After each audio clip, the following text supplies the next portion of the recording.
number 3 is that we are embedded in systems that make it often very difficult. So, for example, I wrote this book on my laptop.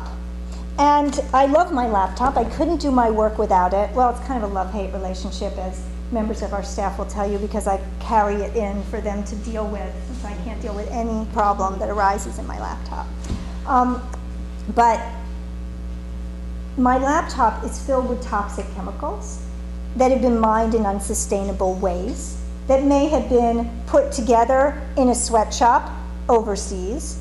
And when its life is over, and we know that their lives are pretty brief, then the result of the end of its life is not very pretty either. I could take it to the dump and throw it into where it's the transfer station trash bin, and then what would happen to it is it would go to Orrington, where it would be incinerated, and all the toxins that are in it would go up into the atmosphere. So that would not be a MOGO choice, right? So I would prefer to do the MOGO thing, and the MOGO thing means that I would pay a little money to our transfer station, and they would make sure it's recycled properly. And I could think, great, I've done the right thing, and I've paid my 10 bucks, and yay, I'm MOGO. The problem is that recycled properly probably means that it's going to be sent to India or maybe Africa, and it's going to be disassembled, maybe by children, working in sweatshop conditions, exposed to these toxins, no protective gear. So in fact, what is actually the better choice is still really destructive. Now, I don't approve of or want to be part of any of that, and yet the systems that are in place require that I do so. So that is one of the real challenges to making MOGO choices. And I want to say a little bit more about systems. How many of you have heard of the Stanford prison experiment? Okay, a few people have heard of this. I'm glad only a few people, because then I won't feel bad about telling everybody else. So in 1971, there was a professor, a psychology professor at Stanford by the name of Phil Zimbardo, who decided to do an experiment to see what would happen if he made a makeshift prison in the Stanford Psychology building, and he would pay people to participate and to play the role of guards and prisoners. And most of the people who actually participated, they were students, male students, it was only men who were used. Most of the people who participated were actually Berkeley students. Now this was 1971, okay? This was the time of the anti-war movement, and it was Berkeley. So none of the students who participated in this experiment wanted to be a guard. They all wanted to be a prisoner, right? Because they wanted to, you know, they wanted to come up against the man. They didn't want to be the man. So they drew straws or whatever. Somebody had to be the guards. And there weren't as many guards as prisoners, obviously, because he was making it a typical jail. He also cast himself in the role of warden. So not only was he the principal investigator in the experiment, he was the warden. And the experiment was supposed to last for 2 weeks. Well, after less than 2 days, the guards began behaving in a sadistic fashion, or most of them, toward the prisoners. Some even sexually humiliating them in ways that were almost indistinguishable from Abu Ghraib. In fact, Phil Zimbardo later became an expert witness for the defense in Abu Ghraib because he just saw repeated what had happened in his own lab. And many of the prisoners also changed. I mean, here they were.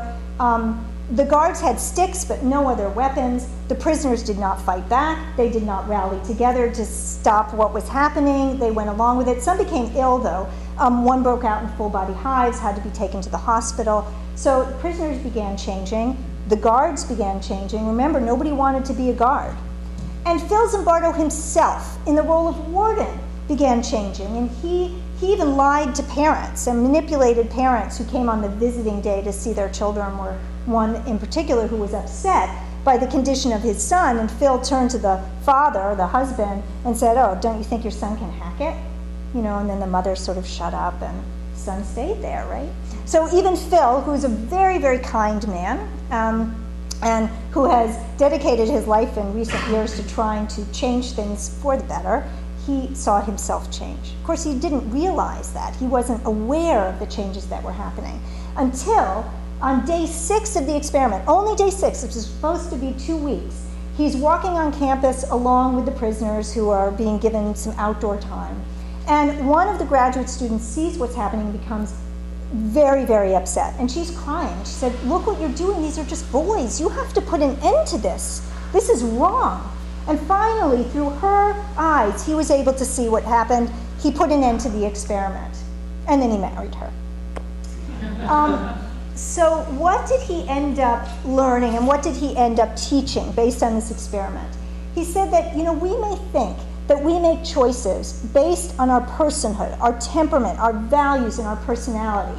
But in fact, we are part of systems and situations which have an even greater impact on the choices that we make very often. In this case, the situation was whether you were a prisoner or guard or warden, and the system was the prison system itself. So what does this have to do with MOGO? That it becomes very difficult to make choices that do the most good and the least harm if we are part of systems that are destructive, oppressive, cruel, etc. And so we need to become part of making choices in our life that do the most good and the least harm. Part of that is also becoming system changers, so that we need to be part of making those systems be humane, be sustainable, be just, so that it's easy for all of us to then lead MOGO lives, because we're part of systems that are MOGO. So I've now told you the challenges, and now I'm going to share with you what I've come up with as the solutions. So I identified what I call the 7 keys to MOGO, and this is not really prescriptive. These aren't keys that you have to do in a certain order, and you may find that there are other keys. I imagine if I have the opportunity to do a rewrite of this book at some point, there will be other keys that I notice. So it's not one of those follow this by the letter. But I'll share with you some of what has helped me to make MOGO choices. So the first key, and we're going to go through all 7, and I'm going to spend a little more time on some than others. And again, if this were an 8-hour workshop, we would be going through our whole day, going through these keys and doing a lot of activities around them. So the first key is to live your epitaph. Now, most of us don't write our own epitaphs. If we're lucky, somebody else writes it and writes something nice about us. But what would happen if you actually went home tonight and you were to write your own epitaph? You would write what you would want said about you, what you would want to say that sums up your life. And then, once you've written it, you could start to live accordingly.